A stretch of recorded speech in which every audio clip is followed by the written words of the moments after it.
A stunning new twist has emerged in the controversy surrounding Caroline Leavitt's sudden White House exit. Iran's embassy in South Africa has now pushed a conspiracy theory claiming Leavitt resigned because Donald Trump betrayed her during the secret plane switch in Turkey. ሰላም ጤና ይስጥልኝ። ዛሬ ይዘንላችሁ የቀረብነው መረጃ ዓለምን በከፍተኛ ቁጣና ውዝግብ ያናጋ በወታደራዊና ፖለቲካዊ ውሳኔዎች የተሞላ እጅግ አስገራሚና አጓጊ ክስተቶችን ነው። በአንድ በኩል የዓለምን ሱፐር ፓወር አሜሪካንና ኢራን ውዝግብ የሚያባብሰውና በየመን ምድር ላይ የተከሰተ ያለው አስፈሪ ወታደራዊ መረን መልቀቅም፣ በሌላ በኩል ደግሞ በነጩ ቤተ መንግስት ውስጥም የተከሰተው ድንገተኛና ሚስጥራዊ የከፍተኛ ባለስልጣናት መልቀቅ ሹክሹክታ ከባድ መነጋገሪያ ሆኗል። በአሜሪካና በኢራን መካከል ያለው ውጥረት ከጊዜ ወደ ጊዜም እየሰፋ ባለበት በዚህ ወቅት በየመን የሚገኙ የሁቲ ኃይሎች በሳውዲ በሚደግፉ ኃይሎችና መሰረተ ልማቶች ላይ ያነጣጠሩ ከባድ የሚሳኤልና የድሮን ጥቃቶችን መፈጸማቸው ተዘግቧል። የማሪብ ግዛትና የሞቻ ወደብ በከባድ ፍንዳታዎች የተናጡም ሲሆን የሁኔታ ባለፉት ዓመታት በአንጻራዊ ሁኔታም ቀዝቀዝ ብሎ የነበረውን የየመን የእርስ በርስ ጦርነት እንደገና ወደ አደገኛ ምዕራፍ ሊመልሰው እንደሚችል ስጋት ፈጥሯል። የሁቲ ኃይሎች በደቡባዊ ሳውዲ አረቢያ በሚገኘው የጂዛን የአራምኮ ማጣሪያ ላይ ጥቃት መሰንዘራቸውን ያረጋገጡ ሲሆን የሳውዲ ባለስልጣናት በበኩላቸው ጉዳት ሳይደርስ እሳቱ መጥፋቱን ገልጿል። በሌላ በኩል በነጩ ቤተ መንግስት ውስጥ የካሮሊን ሌቪት ድንገተኛ ከስልጣን መልቀቅ ጋር ተያይዞ የተነሳው ውዝግብ ከፍተኛ መነጋገሪያ ሆኗል።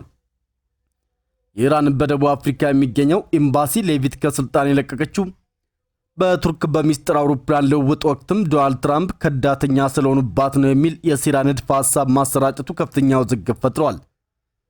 ሆኖም ነጩ ቤተ መንግስትና ሌሎች ገለልተኛ ሪፖርቶች ይህንን ውሸት መሆኑን አረጋግጠው ሌቪት ውሳኔውን የወሰነችው በቤተሰብ ጉዳይ መሆኑን ገልጸዋል። ይህ በእንዲህ እንዳለ የነጩ ቤተ መንግስት ቃል አቀባይ ከጋዜጠኞች ጋር ባደረገችው ሰፊ ቆይታ አሜሪካ በኢራን ላይ የወሰደችው የቅርብ ጊዜ ወታደራዊ ጥቃቶች የኢራን መንግስት የመግባቢያ ስምምነቶችን በመጣሱ ምክንያት መሆኑን አብራርቷል። እንዲሁም በሆርሙዝ ወሽመጥ ውስጥ የሚንቀሳቀሱ መርከቦች ላይ የተጣለው ጥብቅ የባህር እገዳ በኤነርጂ ገበያው ላይ ስላለው ጉድም አንድ ባንድ አጋልጧል። በመጨረሻም ፕሬዝዳንት ዶናልድ ትራምፕ ዛሬ ማታ በሚያደርጉት ሀገራዊ ንግግር የምርጫ ታማኝነትን ጨምሮ ወሳኝ ማስታወቂያዎችን እንደሚያስተላልፉ እንዲሁም ወቅታዊ የኢራን ሁኔታና የኢኮኖሚ ጉዳዮችን በንግግር መጀመሪያ ላይ ሊነሱ እንደሚችሉ ቃል አቀባዩ አብራርተዋል። ፕሬዝዳንት ዶናልድ ትራምፕ በጻፊያቸው ተከዱ የሚሉ ቅስቀሳዎች፣ በኢራን ኤምባሲ የተሰራጩ የሴራ ንድፈ ሐሳቦች፣ በሆርሙዝ ወሽመጥና በየመን የሁቲ ኃይሎች ላይ የተሰነዘሩት ከባድ የሚሳኤል ድብደባዎች እንዲሁም የዓለምን ኢኮኖሚ እያንቀጠቀጡ ያሉ ወቅታዊ ጂኦፖለቲካ ሚስጥሮችን አብረን እንመለከታለን። ወደ ዝርዝር ዜናው ከማለፋችን በፊትም ለዚህ ቻናል አዲስ ከሆኑ ሰብስክራይብ በማድረግ የደወል ምልክቷን በመጫን እንዲሁም ሐሳባችሁን በኮሜንት በመለገስ ቤተሰብ ይሁኑ። ወደ ዝርዝር ዘገባው አለፍን። መልካም ቆይታ። Multiple ballistic missiles have struck Yemen's densely populated Marib province, raising fears that the country is sliding back into full-scale civil war.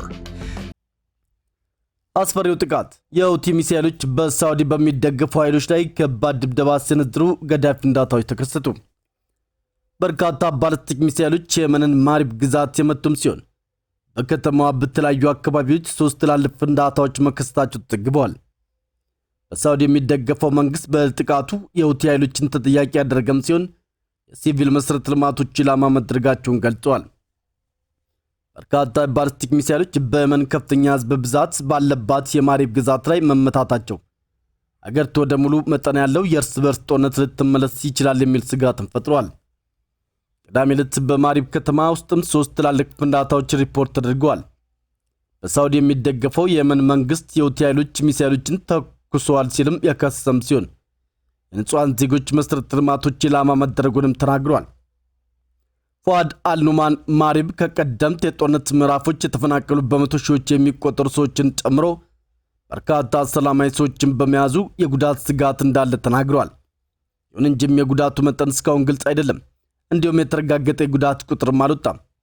ከቀናት በፊት የሁቲ ወታደራዊ ቃል አቀባይ የሐያ ሳሪም ኃይሎቻቸው ባሊስቲክ ሚሳኤሎችና ድሮኖችን በመጠቀም በማሪብ ታዳይን ካምፕ የሚገኙ የሳውዲ ወታደራዊ ሰራተኞችን የጦር መሳሪያ ማከማቻዎችና የትዕዛዝ ማዕከላትን ማጥቃታቸውን ተናግረዋል። ቡድኑ እነዚያ ክዋኔዎች ወታደራዊ ኢላማዎችን መምታታቸውንና በሳውዲ ከሚደገፉ ኃይሎች መካከል ጉዳት እንደደረሰባቸውም ገልጿል።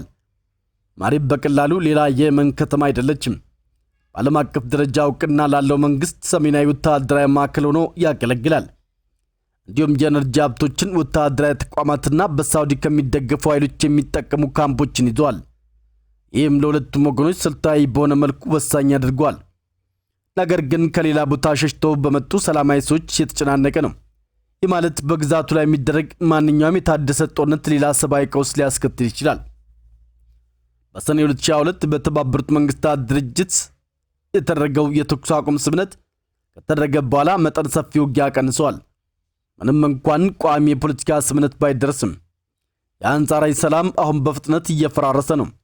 ውጊያው በማሪብ፣ አልጆፍ፣ አልዳሬና ታይዝ በመላው የተባባሰ መጥቷል። የሁቲ ኃይሎች ደግሞ በሳውዲ ኢላማዎች ላይ ጥቃት ሰንዝረዋል። እናም ከሳውዲ ጋር ግንኙነት ባላቸው መርከቦች ላይ የባህር ላይ እገዳ እንዳላቸው አስታውቋል። እስካለፈው 4 ዓመታት በአንጻራዊ ሁኔታ የቀዘቀዘው ግንባር አሁን ሊከፈት ይችላል። እናም የየመን ሰላማዊ ዜጎች በውድድር ሰራዊትና በክልል ኃይሎች መካከልም እንደገና ሊጠመዱ ይችላሉ። የየመን አሳሳቢ የፊት መስመር ውጊያዎችን ለ4 ዓመታት ያህል ያቀዘቀዘው አንጻራዊ የተኩስ አቁም ስምምነት በፍጥነት እየፈራረሰ ባለበት ወቅትም የሁቲ ኃይሎች በደቡብ በሚገኙ የሳውዲ ከሚደገፉ ኃይሎች ግንባር አቅጣጫ ግዙፍ ኮንቬይ በማንቀሳቀስ ላይ ይገኛሉ። በመስመር ላይ የተሰራጨው ቪዲዮም ወታደራዊ ተሽከርካሪዎችንና የሁቲ ታጣቂዎችን ከማያ አካባቢ ወደ አልሁሻም፣ አልባህርና አልሙሳይመር አካባቢዎችም ሲጓዙም ያሳያል። እነዚህ አካባቢዎች ከኢራን ጋር ግንኙነት ካለው ከአንሳር አላህ ንቅናቄ ቁጥጥር ስር ካለው አካባቢዎችና የየመን ዓለም አቀፍ እውቅና ካለው መንግስትና አጋር ኃይሎቹ ከተቆጣጠሩት ግዛቶች የሚለዩ ስሱ የፊት መስመሮች ላይ ይገኛሉ። የሁቲ ኃይሎች በቅርቡ በማሪብና በአድራማውት በሚገኙ ኢላማዎች ላይ ሚሳኤሎችንና ድሮኖችን በመጠቀም ከመንግስት ቦታዎች ላይ ከበርካታ ዓመታት ወዲህ እጅግ ቀዳሚ የሆኑ ጥቃቶችን ሰንዝረዋል። በመንግስት አጋርነት የተደረጉ ምንጮች የ10 ወታደሮች መገደላቸውን ተናግረዋል። ሁቲዎች በሳውዲ ግዛት ኤርፖርቶች፣ የኤነርጂ ፋሲሊቲዎችና ከሳውዲ ጋር ግንኙነት ባላቸው መርከቦች ላይ የሚያደርሱትን ጥቃት አስፍተዋል።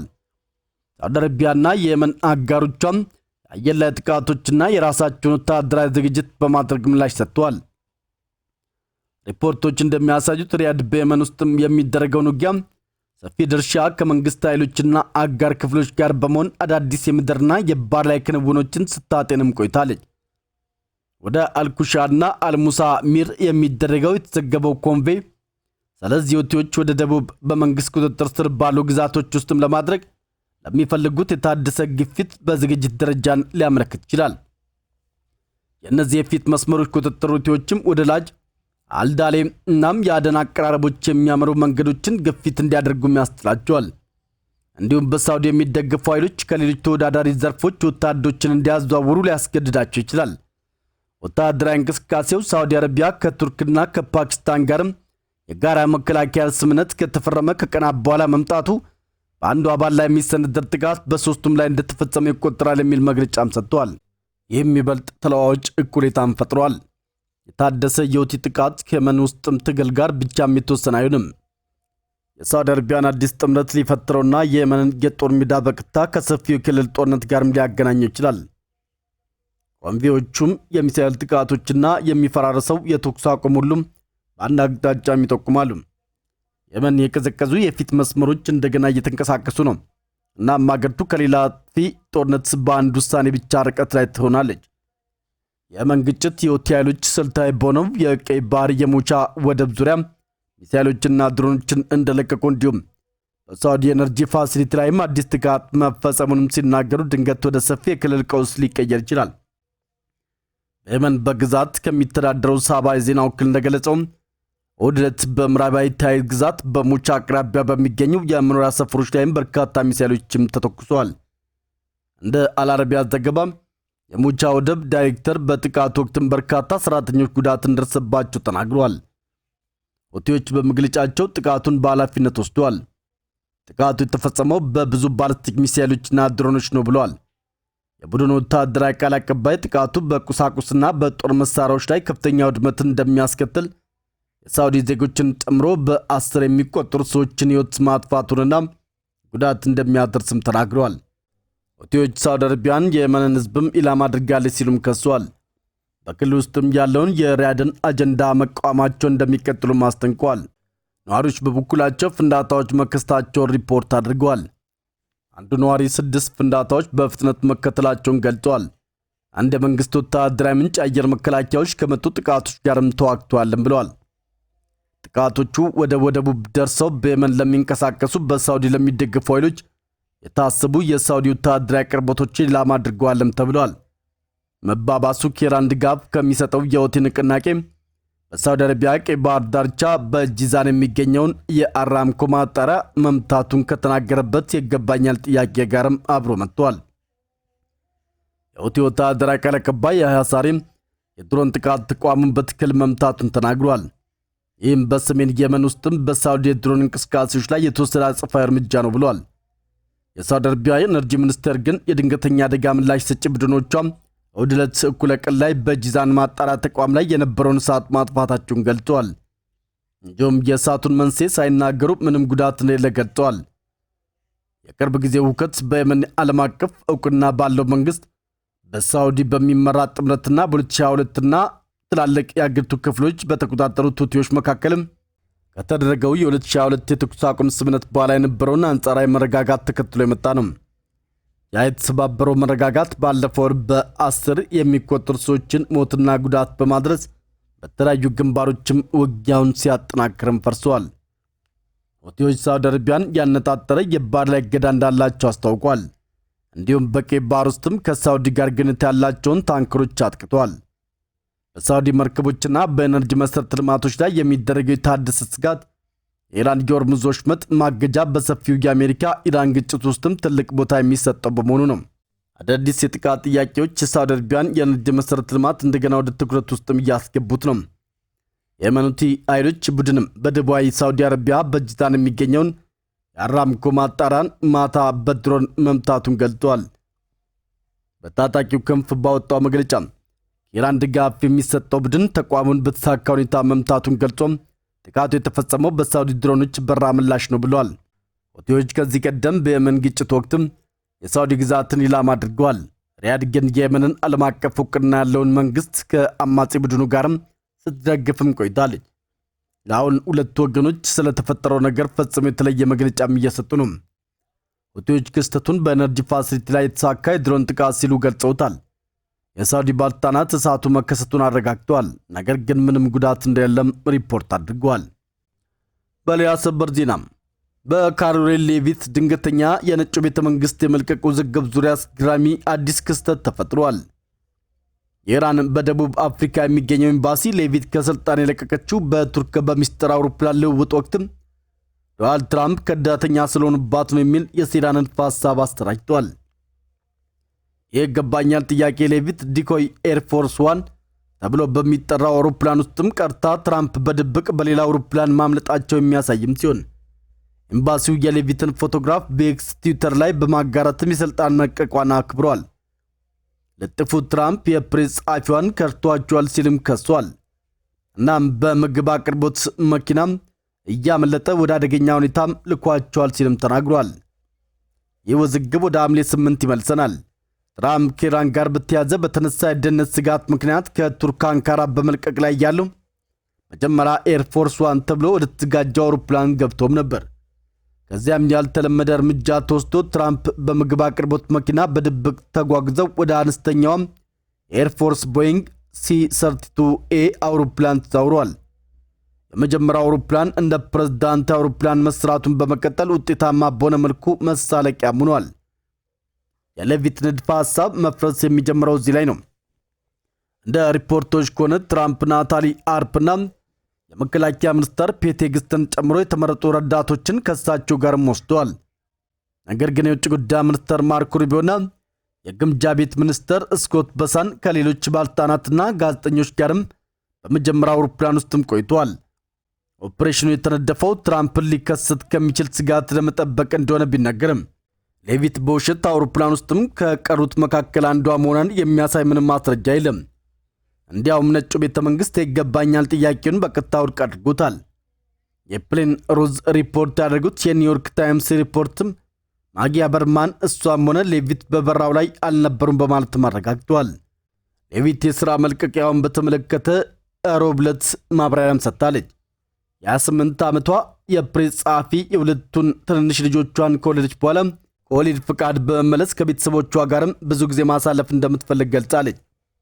የነጩ ቤተ መንግስት የፕሬስ ጸሐፊ ሥራ የማቋረጥ ጊዜ ጉልበትና ትኩረት የሰጠች ሁለቱን ትንንሽ ልጆቿን የሚገባቸውን እናት መሆን እንደማትችል በመገንዘቧ ውሳኔውን እንደወሰነችም ገልጻለች። የካሮላይን ሌቪት ድንገተኛ ውሳኔ በመስመር ላይ ከፍተኛ ግምት እንዲሰጡ አድርጓል። በማህበራዊ ሚዲያ ተጠቃሚዎችም ሚስጥራዊ የኤርፎርስ ዋን ዲኮይ ኦፕሬሽን በውሳኔ ውስጥም ምንም ሚና ተጫውቷል የሚል ጥያቄዎችንም አንስተዋል። አንዳንድ ተጠቃሚዎችም የሌቪት ስልጣን መልቀቅ ትራምፕ ባለስልጣናትን በዲኮይ አውሮፕላን ላይ ከመተው ጋርም እንደተገናኘ ቢገምቱም ሌቪት በዲኮይ አውሮፕላኑ ላይ ስለመሆኗ ወይም ደግሞ የአውሮፕላኑ ኦፕሬሽን ስልጣን መልቀቋን እንደፈጠረው የሚያሳይ ምንም ማስረጃ የለም። በሌላ በኩል ከዚህ ጉዳይ ጋር በተያያዘ በተካሄደ አንድ ቃለ መጠይቅ ቆይታ ጋዜጠኛዋ የማናብ ትምህርት ቤት ጥቃት 100 ሕፃናትና 6 መምህራኖቻቸው ሕይወት ማለፉ በአሜሪካ ወታደራዊ ኃይል የተፈጸመ አሳዛኝ ስህተት መሆኑን የስካይ ኒውስ ምርመራ ማሳየቱን በማንሳት ፕሬዝዳንቱ ሪፖርቱን ራሱ እንዳላየ ሲናገርና እኛ አይደለንም እያለ ደጋግሞ የሚናገረው ለምን እንደሆነ ጠይቋል። ቃል አቀባዩ ሌቪት በበኩሏም የስካይ ኒውስ ምርመራን አላነበብኩትም፣ ስለዚህ ያው መናገር አልችልም፣ መናገር የሚችለው ፕሬዝዳንቱ ስላለው ነገር ብቻ ነው በማለትም ምላሽ ሰጥታለች። ምርመራው እንደሚቀጥልና ተጨማሪ ጥያቄዎችን ለመጠየቅ ወደ ጦር ሚኒስቴር ልትመራቸው እንደምትችልም የገለጸችም ሲሆን ጋዜጠኛው ተከታትለው ሁሉም ማስረጃዎችና የመጀመሪያ ደረጃ ሪፖርቱ ከሰው ስህተት የተፈጸመ መሆኑን ሲያመላክቱ እኛ አላደረግንም ማለቱ ለምንድን ነው በማለትም ላነሳው ተደጋጋሚ ጥያቄም ፕሬዝዳንቱ ያለው ነገር እንደማይለውጥ በመግለጽ ምላሽ ሰጥታለች። የነጩ ቤተ መንግስት ቃል አቀባይ ከጋዜጠኞች ጋርም ባደረጉት ቆይታ በዩናይትድ ስቴትስና በኢራን መካከል ስለሚካሄደው ወቅታዊ የዲፕሎማሲ ውይይት፣ ስለ ወታደራዊ እርምጃዎች እንዲሁም በሁለቱ መሪዎች መካከል ስላሉ የተለያዩ አመለካከቶች ማብራሪያም ሰጥተዋል። በውይይቱ መጀመሪያ ላይ በአንድ ትምህርት ቤት ጥቃት ላይ የተሰነዘረውን ሪፖርት በተመለከተ የቀረበውን ጥያቄ ሲመልሱ የፕሬዝዳንት አስተዳደር ሰራዊቱ ሁልጊዜም በቅን ልቦና እንደሚሰራና ሆን ብሎ ንጹሐን ዜጎችን እንደማነጣጠር አጽንኦት ሰጥተዋል። ይሁን እንጂም አሜሪካ በኢራን ላይ የወሰደችው የቅርብ ጊዜ ጥቃቶች የሁለቱን ሀገራት የመግባቢያ ስምምነት በመጣሷ ምክንያት መሆኑን አንስተዋል። በተለይም ኢራን በሆርሙዝ ወሽመጥ ውስጥም በሚንቀሳቀሱ የንግድ መርከቦች ላይ አለመተኮስን ጨምሮ በወሰነችው ስምምነት መሰረት አለመቀጠሏ ለዚህ ውሳኔ ምክንያት መሆኑን ገልጿል።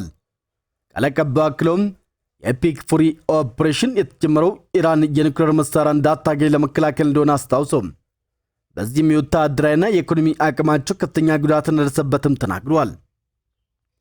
ፕሬዝዳንቱ ሁልጊዜም ለዲፕሎማሲ ክፍት መሆናቸውንና በጉልበት ሰላምን የሚያመጣ አቀራረብ እንደሚከተሉ ጠቁመዋል። ኢራን አሁንም ስምምነት ማድረግ እንደምትፈልግ ብትገልጽም በባህረ ወሽመጥ ውስጥም በሚፈጸሙ ህገወጥ ድርጊቶች ላይ ተጠያቂነቱን እንደማይቀርም አመላክቷል። በሌላ በኩል በፕሬዝዳንት ዶናልድ ትራምፕና በምክትል ፕሬዝዳንት ቫንስ መካከልም በኢራን ጉዳይ ላይ በሰጡት አስተያየቶች መካከልም ስላለው ልዩነት ለተነሳው ጥያቄ ምላሽ ሲሰጡ አስተያየቶቹ ከተለያዩ ወቅቶች የተወሰዱ እንጂ በመሪዎቹ መካከል ምንም አይነት መሰረታዊ የሐሳብ ተቃርኖ እንደሌለም አብራርተዋል። መሪዎቹ አሁን ባለው የግጭት ሁኔታ ላይም ፍጹም በአንድ አቋም ላይ እንደሚገኙ ገልጸዋል። እንዲሁም በግፍ የታሰሩ አሜሪካንን ወደ አገር ቤት የመመለስ ጉዳይ የሁል ጊዜው ቅድሚያ የሚሰጠው የብሔራዊ ደህንነት ጉዳይ መሆኑን አጽንኦት ሰጥተዋል። የነጩ ቤተ መንግስት ቃል አቀባይ ከጋዜጠኞች ጋር ባደረጉት ቆይታም በኢራን ላይ የተወሰደ ያሉ ወታደራዊ እርምጃዎች ውጤት የሆርሙዝ ወሽመጥ የንግድ መርከቦችን እገዳም፣ የነዳጅ ዋጋ መረጋጋትና ፕሬዝዳንቱ ለህዝብ ለማስተላለፍ ያቀዱትን አጠቃላይ መርሃ ግብር አስመልክተው ሰፊ ማብራሪያም ሰጥተዋል። በውይይቱ መጀመሪያ ላይም የኢራን መንግስት ቀደም ሲል ከነበረበት ጠንካራ አቋም ወጥቶ አሁን የተበታተነ ስርዓት ውስጥ እንደሚገኝና የአሜሪካ ወታደራዊ ኃይልም ግቦቹን ማሳካቱን ቃል አቀባዩ ገልጸዋል። ሆኖም ፕሬዝዳንቱ ለዲፕሎማሲያዊ ንግግር ሁልጊዜም ክፍት መሆናቸውን አንስተው የገቡትን ቃል ሲጥሱ ግን ተጠያቂ ማድረግ እንደማያቆሙ አጽንኦት ሰጥተዋል። በሌላ በኩል ከፍትህ ዲፓርትመንት ጋር በተያያዘም ጥያቄዎች ላይ ቃል አቀባዩ በሰጡት ምላሽም ሰዎችን የመክሰስ ኃላፊነት እንደሌላቸውና ጉዳዩን ለፍትህ አካላት መተው እንደሚገባም ተናግሯል። በሆርሙዝ ወሽመጥ እየተካሄደ ስላለው የንግድ መርከቦች እንቅስቃሴ ዙሪያ ሲገልጹም ወደ ኢራን ወደቦች ብቻ የሚገቡ መርከቦች ላይ ጥብቅ የባህር እገዳ ሙሉ በሙሉ በስራ ላይ መዋሉ ተመላክቷል። በመጨረሻም ፕሬዝዳንቱ ዛሬ ማታ ስለሚያደርጉት ሀገራዊ ንግግር በተነሳ ጥያቄ ንግግሩ በዋናነት የምርጫ ታማኝነትን ጨምሮ ወሳኝ ማስታወቂያዎችን እንደሚያካትት በተጨማሪም ወቅታዊ የኢራን ሁኔታና የኢኮኖሚ ጉዳዮች በንግግሩ መጀመሪያ ላይ ሊነሱ እንደሚችሉ ቃል አቀባዩ አብራርተዋል። ወደ ተመልካቾቻችን ዛሬ ዳሰስናቸው ዓለም አቀፍ ክስተቶች የጂኦፖለቲካ መዳረሻ ምን ያህል አደገኛና እርስ በርስ የተሳሰረ መሆኑን በግልጽም ያሳያሉ። በአንድ በኩል የየመን ሁቲ ኃይሎች በሳውዲ በሚደገፉ ኃይሎችና የኤነርጂ መሠረተ ልማቶች ላይ እያደረሱት ያለው ከባድ የሚሳኤልና የድሮን ጥቃት ለዓመታት ቆይቶ የነበረውን አንጻራዊ የተኩስ አቁም ስምምነት በማፍረስ አዲስና አስፈሪ የክልል ጦርነት ሊያስከትል የሚችልበትን ከፍተኛ ስጋት አንጸባርቀዋል። በሌላ በኩል ደግሞ በአሜሪካና በኢራን መካከል ያለው ጥረት በሆርሙዝ ወሽመጥ የባህር እገዳና በወታደራዊ እርምጃዎች ታጅቦ መቀጠሉ የዓለምን የኤነርጂ ገበያና የነዳጅ ዋጋ ፈተና ውስጥም ከቱታል። ከዚህ በተጨማሪም በነጩ ቤተ መንግሥት ውስጥ የተከሰተው የካሮሊን ሌቪት ድንገተኛ ከስልጣን መልቀቅና የኢራን ኤምባሲ ያሰራጨው የሲሪያ ንድፈ ሐሳብ ፖለቲካዊ ውዝግቡን ይበልጥ ማጠናክሮታል። እነዚህን ሁሉ ዓለም አቀፍ ትኩረት የሰበሰቡ ወቅታዊ ሁኔታዎችን ፕሬዝዳንት ዶናልድ ትራምፕ ዛሬ ማታ በሚያደርጉት ወሳኝ ሀገራዊ ንግግር የሚሰጡት ምላሾችና ማስታወቂያዎችን በጉት እንዲጠበቁም አድርጓቸዋል። ወደ ተመልካቾቻችን ለዚህ ሰዓት ያዘጋጀንላችሁ መረጃዎች የተከታተላችሁትን ይመስላል። በሚቀጥሉት አዳዲስ ሰበር መረጃዎች ዳግም እስክንገናኝ ድረስ በያላችሁበት መልካም ቆይታ